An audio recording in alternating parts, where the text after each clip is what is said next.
This program is brought to you by the Vegetarian Society of Hawaii, a nonprofit organization dedicated to sharing with the community the many benefits of a vegetarian diet. Free monthly meetings include vegetarian experts found locally and on the mainland, quick and easy cooking demonstrations, and healthful and delicious food samples. Members enjoy an informative quarterly newsletter, social activities, and discounts at many vegetarian-friendly restaurants and health food stores. For an application, call 944-8344. That's 944-8344. Or visit our website at www.vsh.org. vsh.org.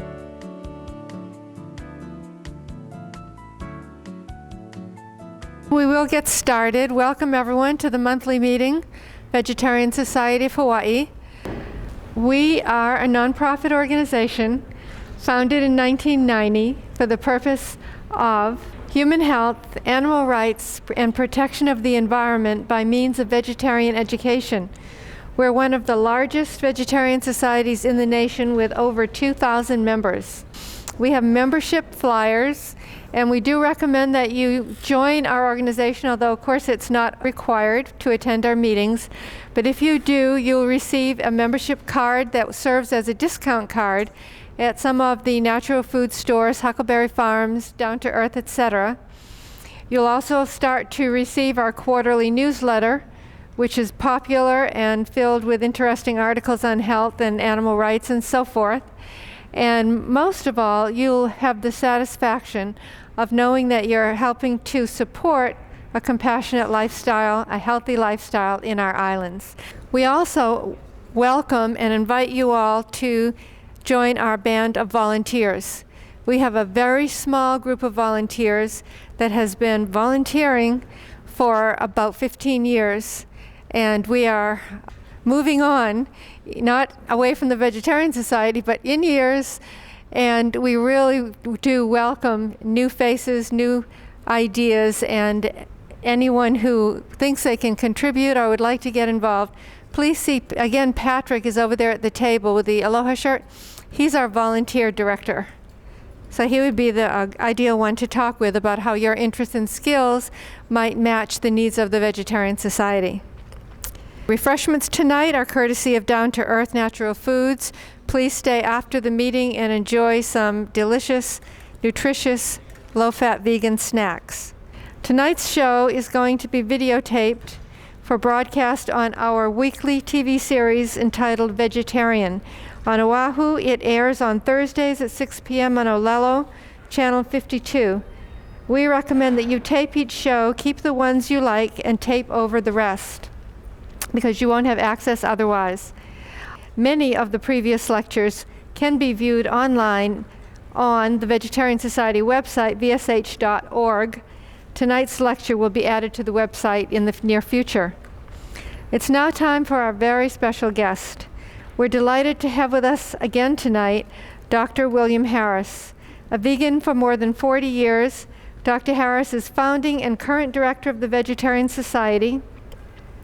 Prior to his retirement, he was an emergency physician and director of the Kaiser Permanente Vegetarian Lifestyle Clinic. He received his medical degree from the University of California, San Francisco, and is author of The Scientific Basis of Vegetarianism, a few copies of which we have on the table. Retirement has allowed Dr. Harris to maintain and even increase his physical activity. Swims, and he does other aerobic exercise daily, and continues to hone his trampoline skills. He's been an active pilot for many years and a skydiver with more than 800 jumps to his credit. Please welcome Dr. William Harris.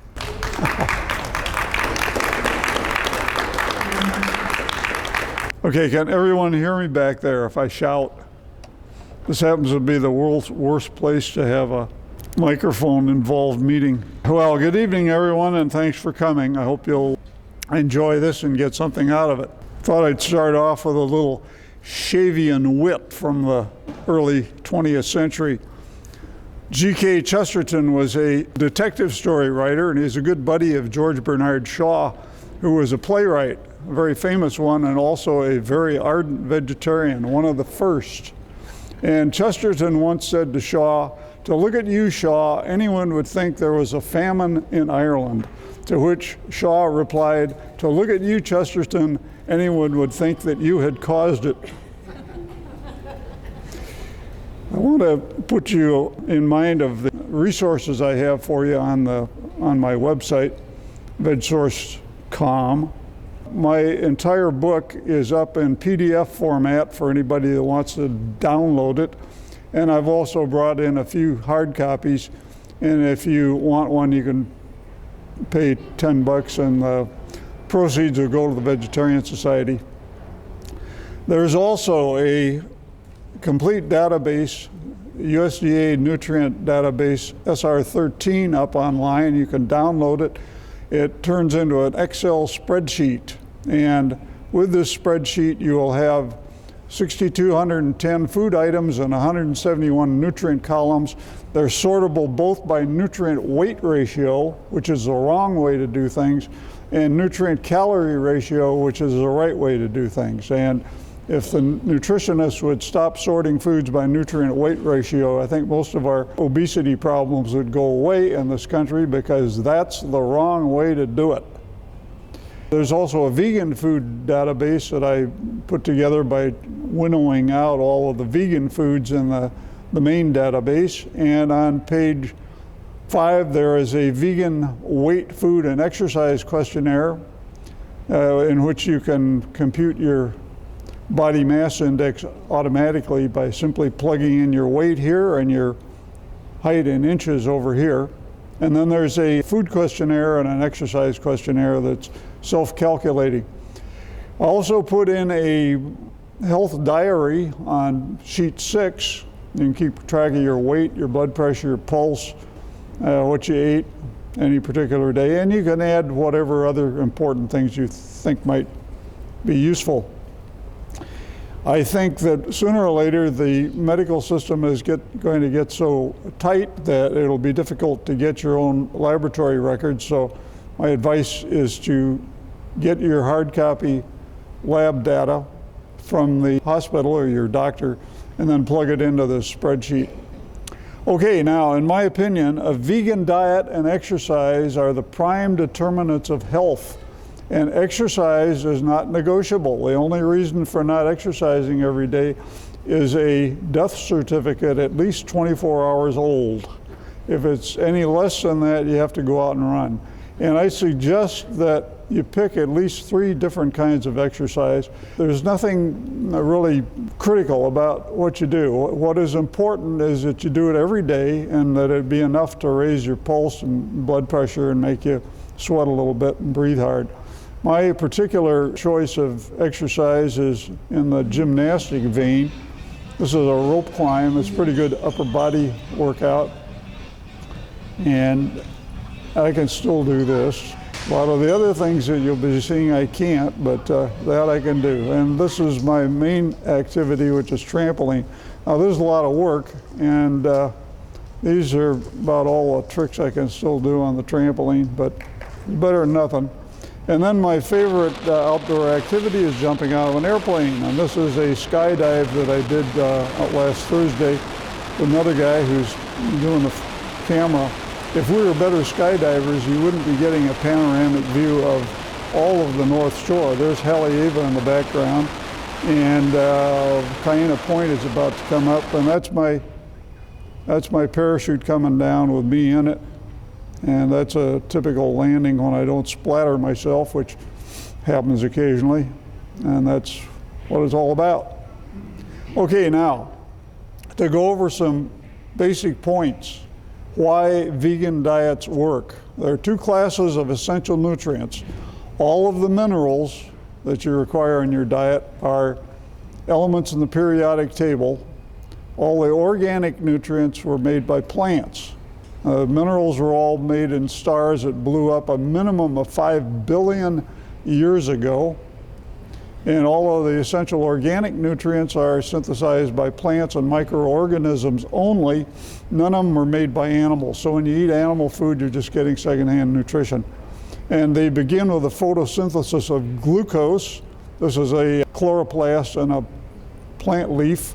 It takes these various inorganic compounds or atoms And it uses sunlight to drive a photochemical reaction that produces first glucose, and then it manufactures all of the essential amino acids, the fatty acids, all the true vitamins, plus all of the phytonutrients, which are things that we're just starting to learn about.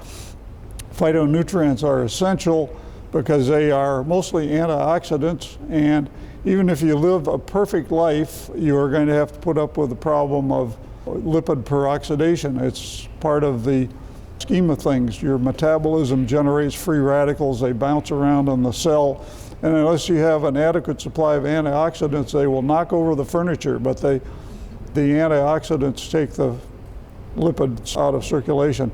If you go vegetarian, somebody's going to ask you, where do you get enough protein? And the answer is, protein is a copolymer of amino acids, and all of the essential amino acids, which are the green ones over on this side, are made only by plants. And the reason is that it takes more enzymes to put them together. It takes about an average of 6 enzymes to make the essential aminos, whereas these non-essential ones over here are essential metabolites, but they're not essential nutrients because you can make them yourself, and they only take about 1.5. And okay, the vitamins. Now the vitamins are also made only by plants and microorganisms, as you see down this side. Now if we were cats, I wouldn't be able to say that, because cats need dietary arachidonic acid, carnitine, DHA, EPA, retinol, and taurine. They can only get those from animals, but we're not cats, so we don't need that. I'd like to say a few things about a topical item. You've probably all heard on the news or seen in the newspapers that there's a Salmonella outbreak. And they're saying that it's about 1,000 cases of Salmonella. I don't know why they're making such a fuss over this, because on an average year, there's about 40,000 cases of Salmonella. But in this particular case, they are blaming the tomatoes and cilantro and jalapenos. Well, these people seem to be like drunks looking for the nickel under the lamppost, because they know where the Salmonella is coming from. I don't know why they blame the tomatoes and cilantro and the jalapenos, because they are passively transmitting Salmonella. You cannot grow Salmonella on tomatoes or cilantro or on almonds, which was last year's shtick. Salmonella only grows in a media that's been enriched with beef extract or bile salts. That's right out of Feingold's Diagnostic Microbiology. Last year, how many people remember the scare about the Salmonella contaminated almonds? The almond companies responded by saying that they're going to pasteurize their raw almonds. Well, now I tracked that down, and the Paramount Farms in Kern County, California, was the manufacturer of the almonds that turned up with Salmonella. And as you can see, they're right out in the middle of a desert. There's nothing here but sand except for this patch of green stuff, and that is where they grow their almonds.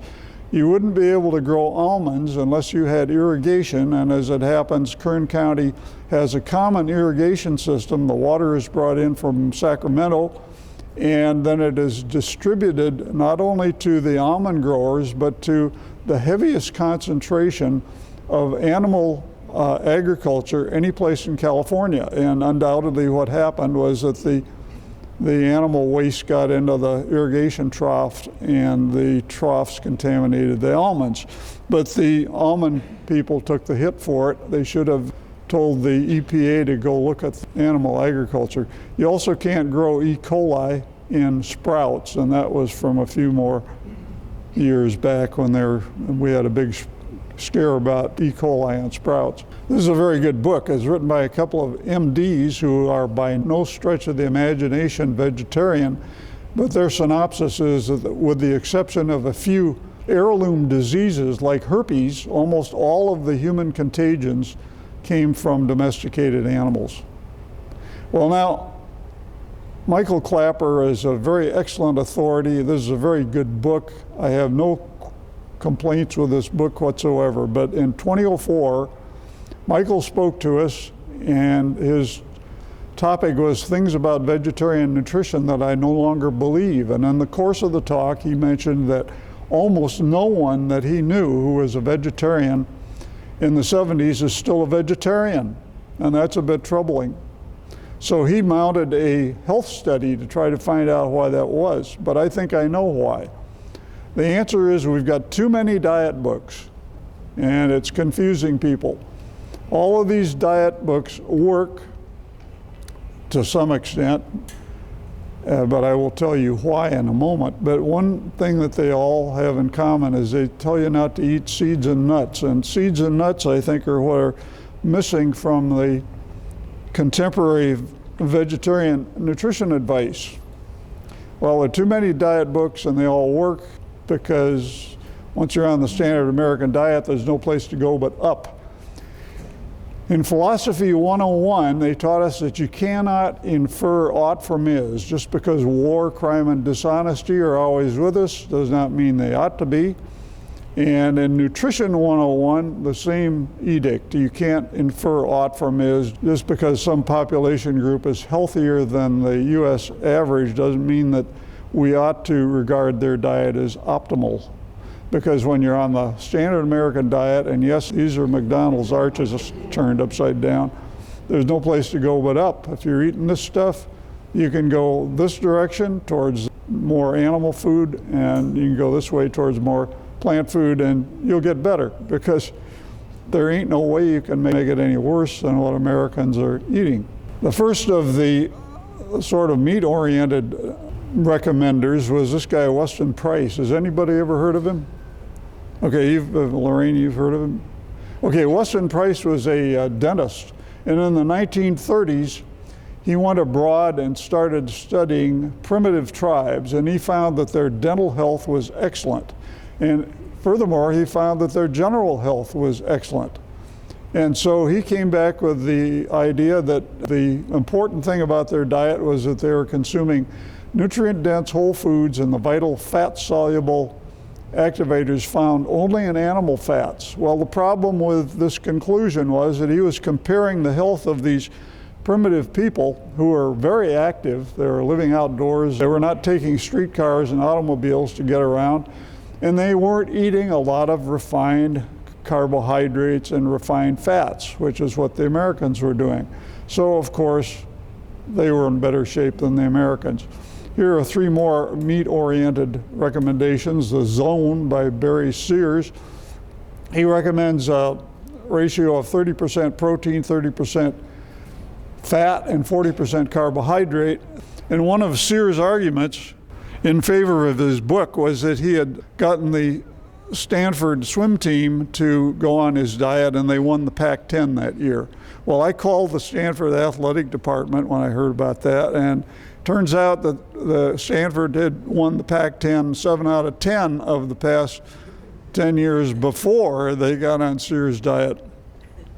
This guy, Diadamo, Eat Right for Your Blood Type. Anybody know about this one? Okay. He says typos can't be vegetarian. Well, I'm a typo, and I've been a vegetarian for 56 years. There's a lot of other things to be said about this book, but there's no science. He just pulled this idea out of thin air, and he went to the publisher and made a bundle. And Atkins did the same thing. Atkins never did any studies. He got his cardiology papers and went straight to the publishers with this idea of eating mostly protein. And this was back in 1970. And when it came out, he was condemned by just about every establishment nutrition sources you could think of, the ADA, the American Medical Association, so forth. But Atkins had the last laugh. He said, "My English sheepdog will figure out nutrition before the dietitians do." And he may be right, because all the dietitians have to do is stop sorting foods by nutrient weight ratio and start sorting by nutrient calorie ratio, and then they'll start to get the right answers. Well, now on our side of that arch, the guy that threw the big curveball back in the 1970s was this guy, George Ohzawa. He founded macrobiotics, and this carried off most of the vegetarian friends that I had in Hollywood, California when I was living there. And his statement was, the principal food intended by the Creator is grain. And in his best menu, he recommended that you eat nothing but brown rice. Well, I don't know which Creator he was talking about, but this is Genesis 1:29, and God doesn't say anything about grains here. He says you eat every seed-bearing plant on the face of the whole earth, and every tree that has seed in it, they'll be yours for food. As far as grains as a food, the only thing they really have going for them is that they're really cheap. You can get 2,200 calories, enough for your entire day's food supply for $1.21. This is approximate, you know.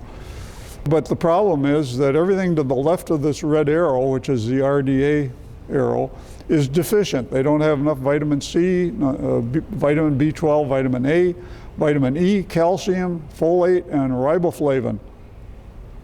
Jarrett Diamond, who's a physiologist at UCLA, had this to say about the agricultural revolution, which brought grains to the fore. The reason grains are so popular is because you can raise huge populations on grains. It's not optimal nutrition, but it's adequate, and it's enough to raise a big army and go move on the tribe next door and get more land if you happen to be a ruler with a military bent.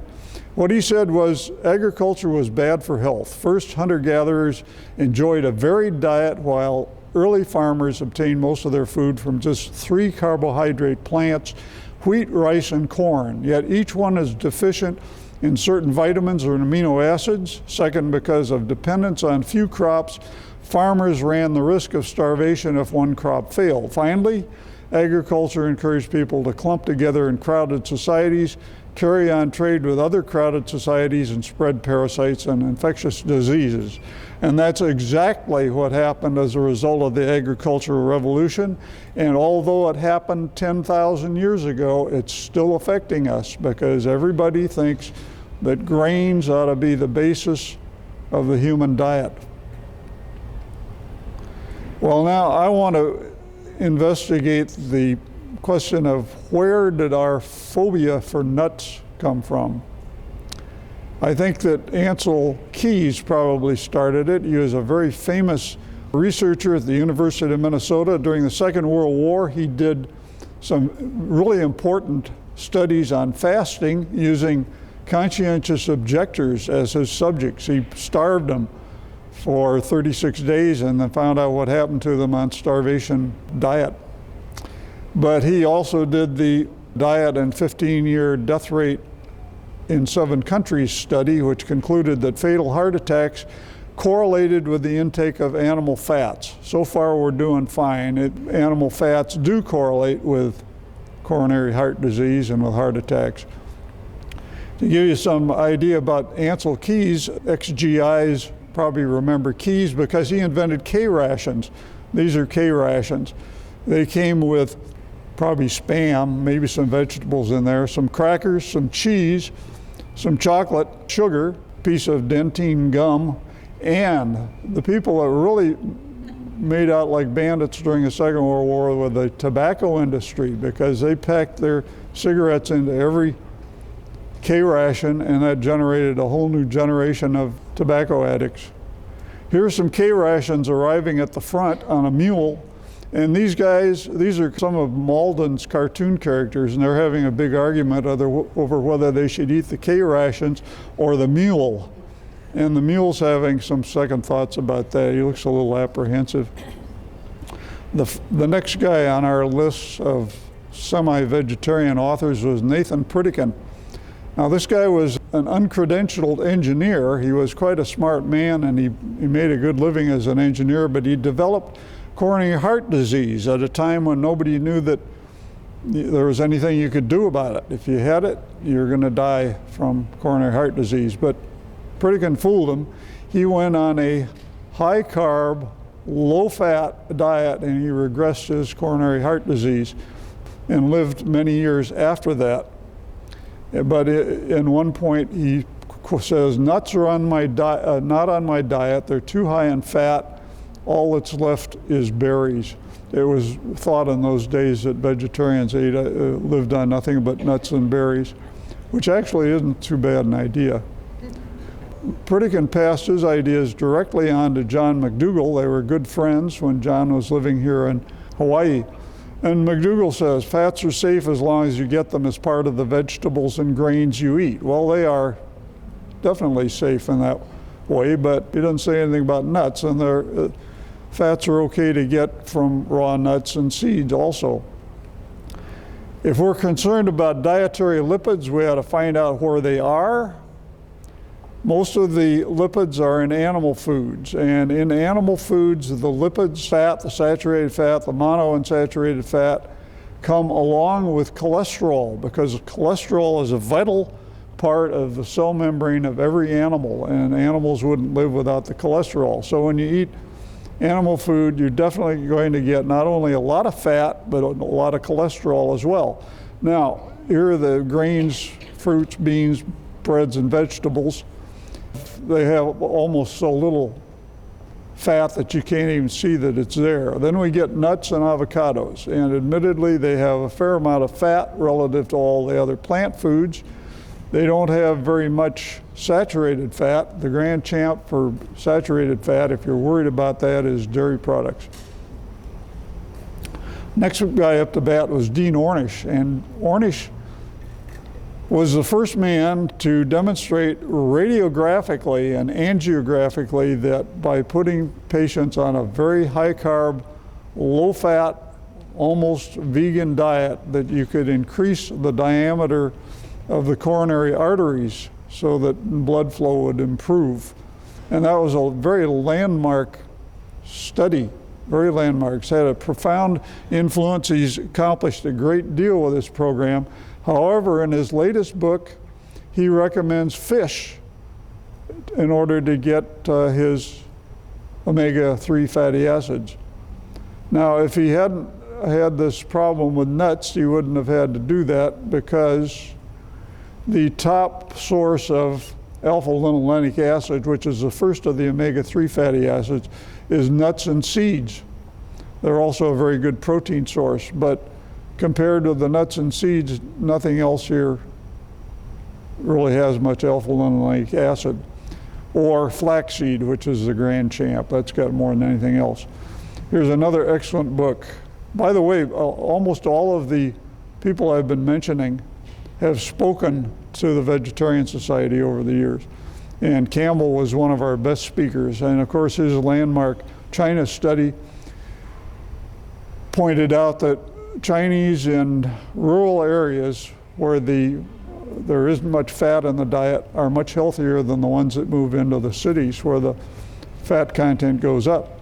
He doesn't make any mention of nuts in his China study, but nuts were never a big part of the Chinese dietary habit anyway. The latest FAO data indicates that Chinese may be getting about 2.6% of calories from nuts and seeds. This is one of the fellows who's spoken to us. This is a good book. I agree with everything that's on the inside of it. He's recommending an 80-10-10 diet, 80% carb, 10% protein, 10% fat. I went through the recipes in his book and found out that the ratio is actually 82 to 6.9 to 9.2, but that's close enough because nutrition is not rocket science, and putting numbers like this on any nutrition book indicates that it is, but the USDA database is off by a factor of between 15 and 20%. There are errors in there. So while I endorse the inside of the book, I think the title implies more accuracy than can be achieved with nutrition, and this is one quote that I could not disagree with more. When it comes to fat, the source doesn't matter. Fat is fat. He thinks fat, the whole objective of a healthy diet is to get rid of all the fat. Well, the problem is that nature loves fat. All animal cell membranes are made out of fat. This very thin membrane around the outside is fat, And plant cells also use fat for their cell membranes, but the difference is that on the outside of the plant cell membrane there's a cell wall. The cell wall is made out of indigestible cellulose, otherwise known as fiber. Fat is universal throughout nature. There wouldn't be any life on this planet. Every organism on this planet uses fat to make its cell membrane, and the reason is very simple. A double layer of fat separates one aqueous area from the other aqueous area. The area inside the cell is full of water. The area outside of the cell is full of water, and you got to have a way to keep the two sides separated. So you use fat. This is a cell membrane, human cell membrane. All of these little yellow doodads here are the fatty tails of phospholipids. The little blue dots are the soluble phosphoryl groups. And then the brown doodads here in between are cholesterol, which animals use to reinforce the cell membrane. Doug Graham, the 10-10-80 fellow, points out that lacteals quickly absorb refined fat into the thoracic duct, and that's absolutely true. Fat gets absorbed through these little green channels. This is a green lacteal sticking up into the villus of the small intestine, and it goes straight from there into the thoracic duct, which is this green venous looking structure that goes up and dumps into the subclavian vein.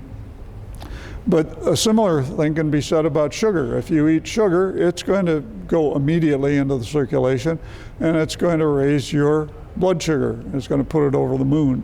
I think the same thing happens with refined fat. I don't think it happens when you eat nuts and seeds because they have lots of fiber. Okay, here's one of our speakers, Joel Fuhrman.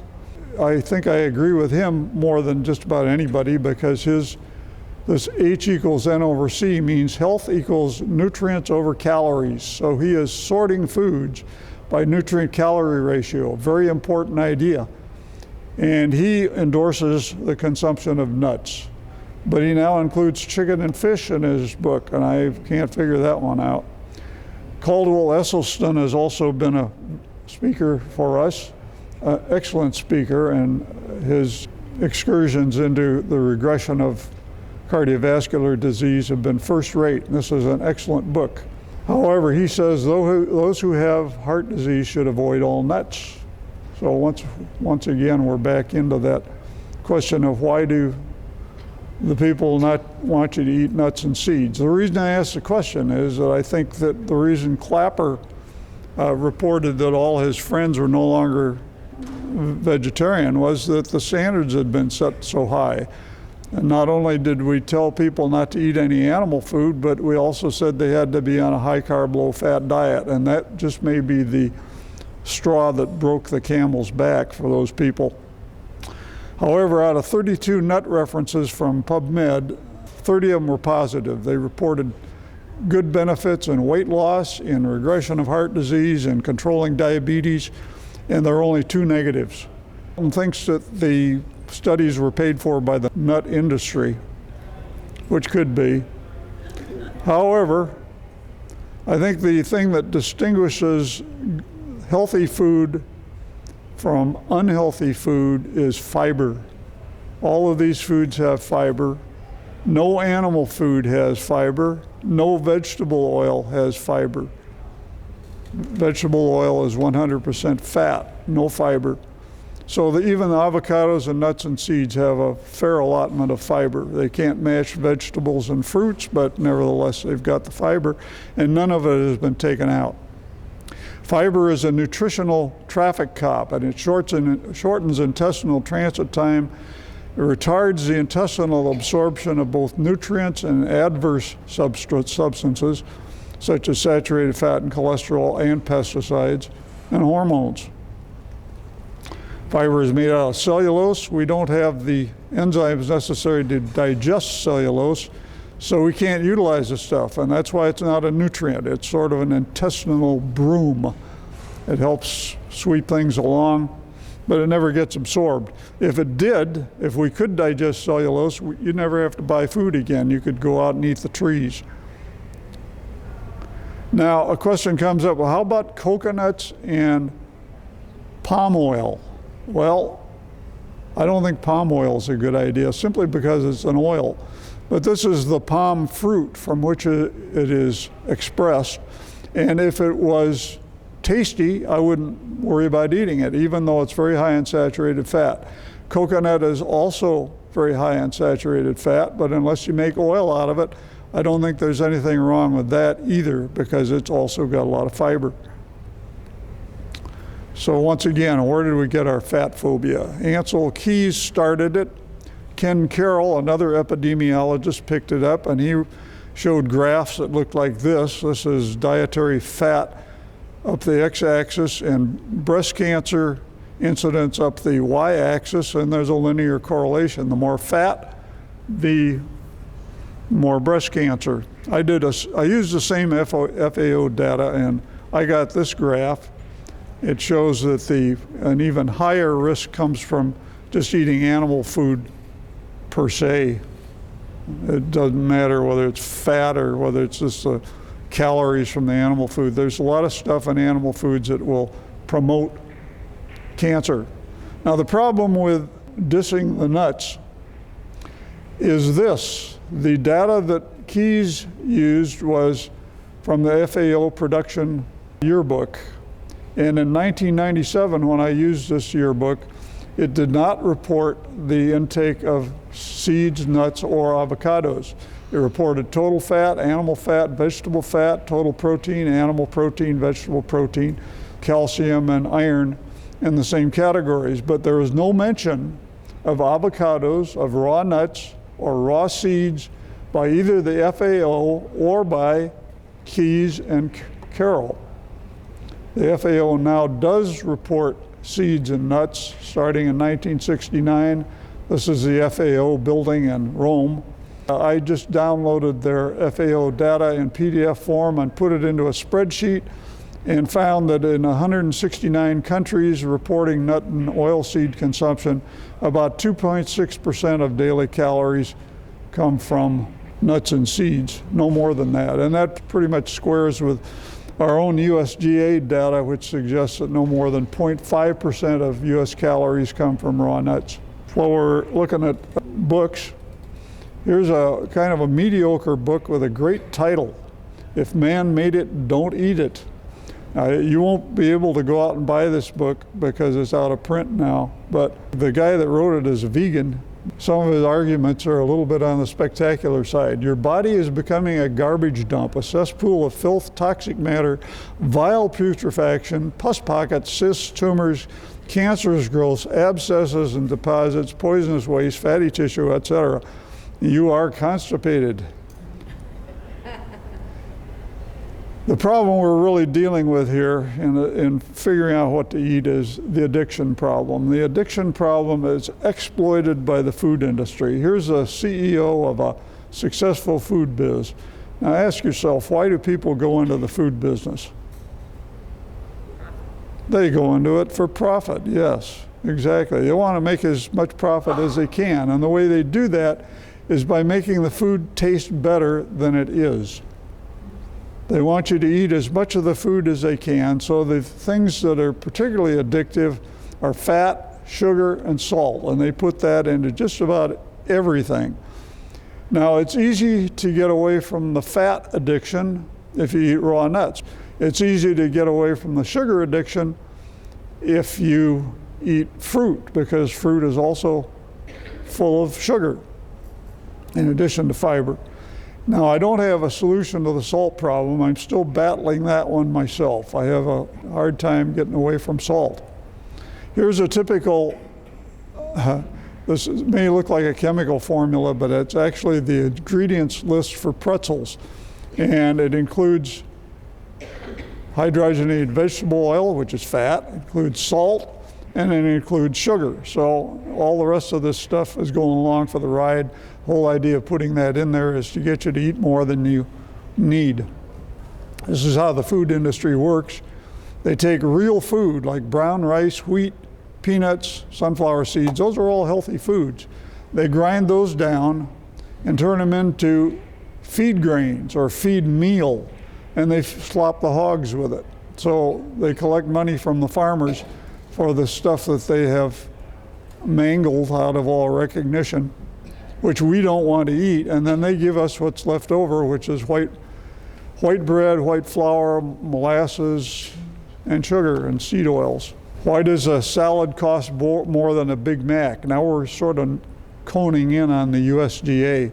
The reason our country is in such dire straits from a health standpoint is because the USDA is calling the shots on what we eat.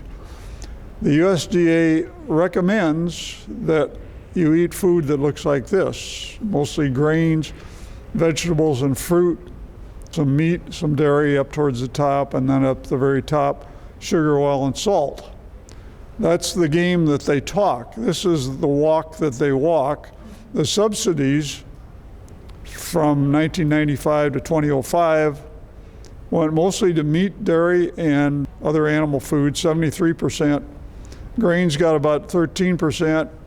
Sugar, oil, and starch, about 10%. And vegetables and fruits are up here at the very tip top of that pyramid, 0.37% of the USDA subsidies.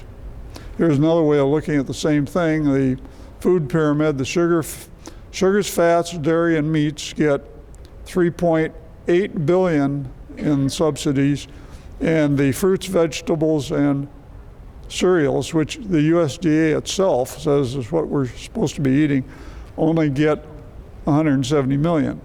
3.8 billion versus 170 million. That's sort of a ballpark figure, but that's where our problems are coming from.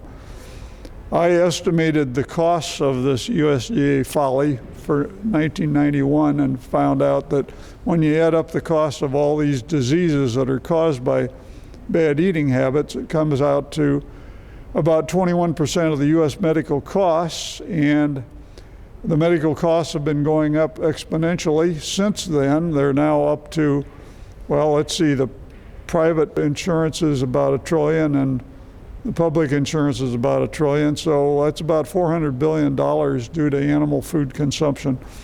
How about using supplements? This was one of the things I was supposed to talk about in this talk. How about a calcium supplement to ward off osteoporosis? Well, there's nothing wrong with it. It might work, and maybe it's a good idea to cover your bets and take a calcium supplement. But the thing that's really causing osteoporosis in our country and all over the world is probably not calcium deficiency, but rather a negative calcium balance. And the negative calcium balance comes from eating too much methionine. Methionine is the sole sulfur essential amino acid, and as you can see, it is in greatest supply in animal foods. The sort of khaki bar is the methionine. Actually, fish has got the highest amount. Vegetables, grains, and nuts and bread and fruit have adequate amounts of methionine, but they don't overload you. Now, the problem with methionine is it breaks down to sulfate. The sulfate goes out in your urine and it takes your bone calcium with it. So when you eat a whole lot of animal protein, you're just going to pee it all into the toilet. Histidine is another amino acid, and fish has got the most of that, which probably explains why in my years as an emergency room physician, the commonest cause of hives was somebody eating fish. They'd come in with a rash all over because histidine breaks down and produces histamine, which is the thing that causes the rash and the allergic reaction. This is the stuff you should be eating. Fruits and vegetables, they ought to make up the major part of your diet. Here's some of the things that will be missing from an optimal vegan diet. There's no honey.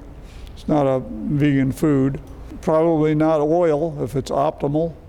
You can use these fake foods as transitional foods. They help you get off the standard American diet and start eating a vegan diet. Commercial bread is kind of a disaster, as I showed earlier.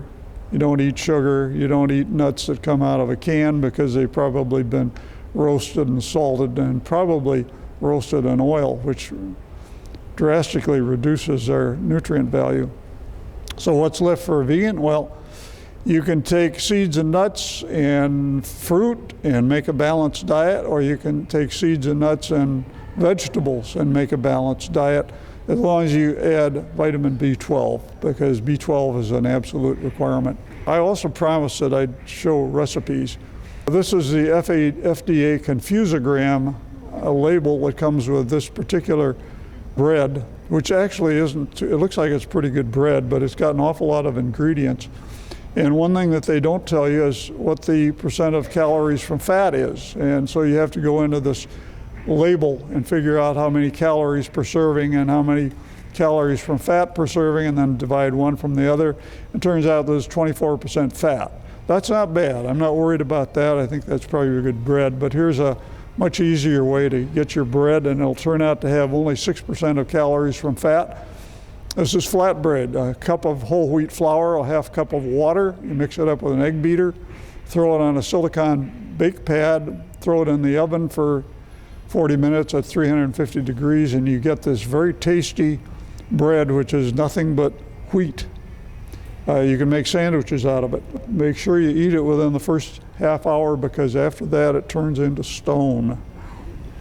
So thanks for listening, and if you have any questions, I'll stick around and answer them. Any questions?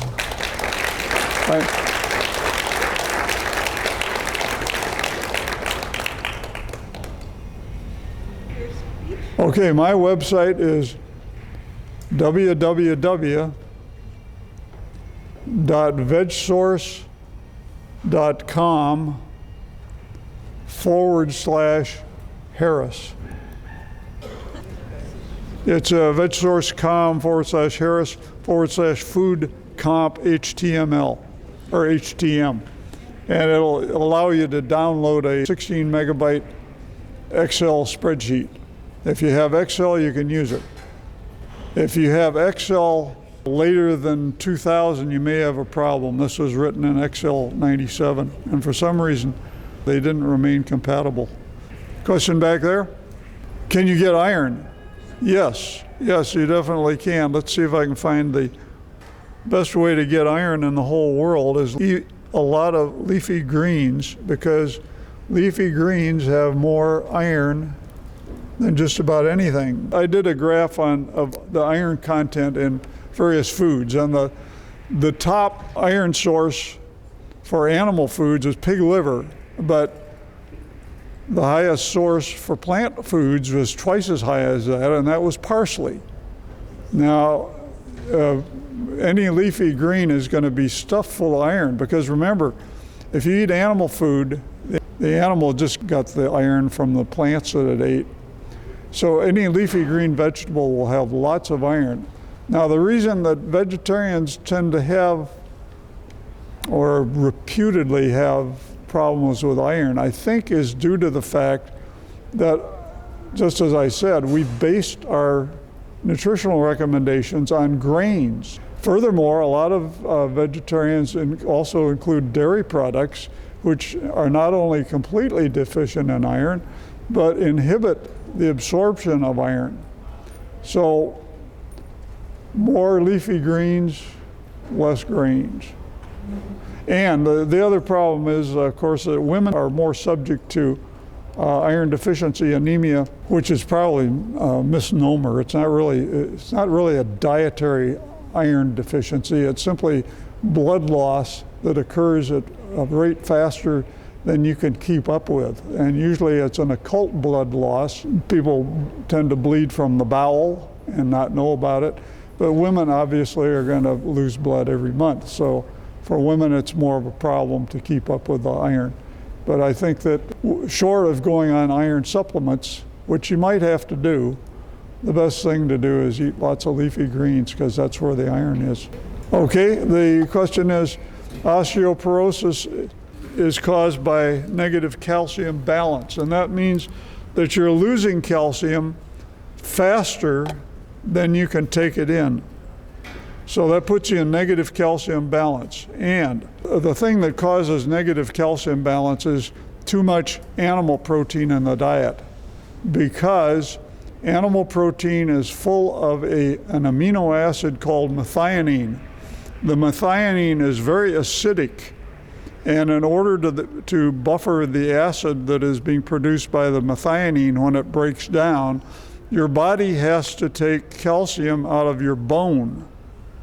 And it takes it out at a rate faster than you can put it back in, so your bones tend to become osteoporotic. The one thing that I should point out, perhaps the best remedy for osteoporosis of all, even more so than what you eat, is lots of exercise, because load-bearing exercise actually strengthens your bone. The other thing, if you're worried about breaking bones, the best thing I can think of is learn how to fall, because sooner or later you will fall. And if you know how to fall in such a way that the impact is taken up by a large body area, you're much less likely to break anything. So the whole trick is, if you fall, make sure that you kind of roll into it so that your back or your buttocks or something large is taking the load. The first thing they teach us in parachute jumping is how to do a parachute roll. If you miss your landing, you, instead of falling forwards on your wrists and breaking both of them, you roll onto your back. It's kind of like a judo roll, and that's very important. Probably more important than any pill or any food supplements as you can take, because there are a lot of people who have below average bone mineral density who don't break, and it's because they know how to fall down. Okay, the question is twofold.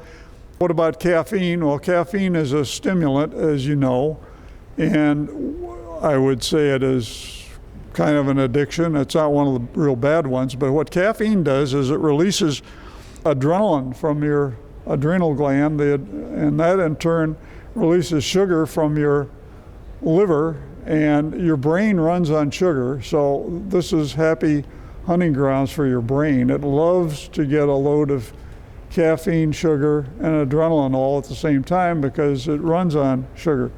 Cooking. Yeah, you lose some nutrient value when you cook, but on the other hand, if you cook tomatoes, the evidence is that some of the nutrients will be more bioavailable, so that's the other side of it. I think, how much more time do we have? 1 minute. I guess you got to sign me out. We're running out of tape. Thank you, Dr. Bill. Let's do this.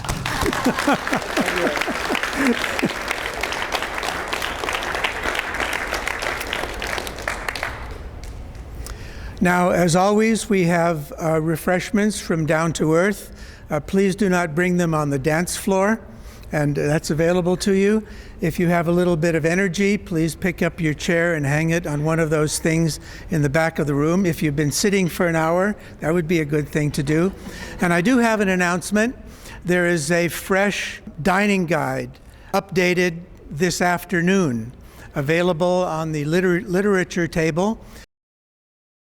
I failed to give a conclusion to my previous remarks. I think that in order to optimize your diet, you should base it on fresh, raw fruits and vegetables, because they have the highest mineral, vitamin, and fiber content.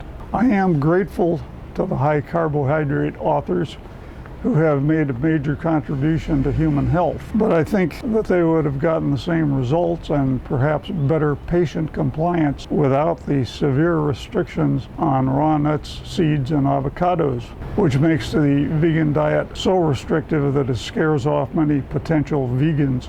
Since I feel that the vegan diet is a solution also to ethical and environmental problems, I must say that I find no science to back up the high carbohydrate, low fat theory. If you are healthy and content with a high carbohydrate, low fat vegan diet that excludes even unprocessed, naturally fatty plant foods, by all means stick with it. But be aware that of 32 references on raw avocados, nuts, and seeds, only one was negative. I think that macronutrient ratios are irrelevant. What counts is the source of the food.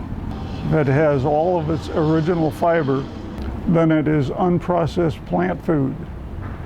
If it has no fiber, it's either refined sugar, refined oil, or animal food. And those are the categories that cause obesity and disease. This program is brought to you by the Vegetarian Society of Hawaii, a nonprofit organization dedicated to sharing with the community the many benefits of a vegetarian diet. Free monthly meetings include vegetarian experts found locally and on the mainland, quick and easy cooking demonstrations, and healthful and delicious food samples. Members enjoy an informative quarterly newsletter, social activities, and discounts at many vegetarian-friendly restaurants and health food stores. For an application, call 944-8344. That's 944-8344. Or visit our website at www.vsh.org. vsh.org.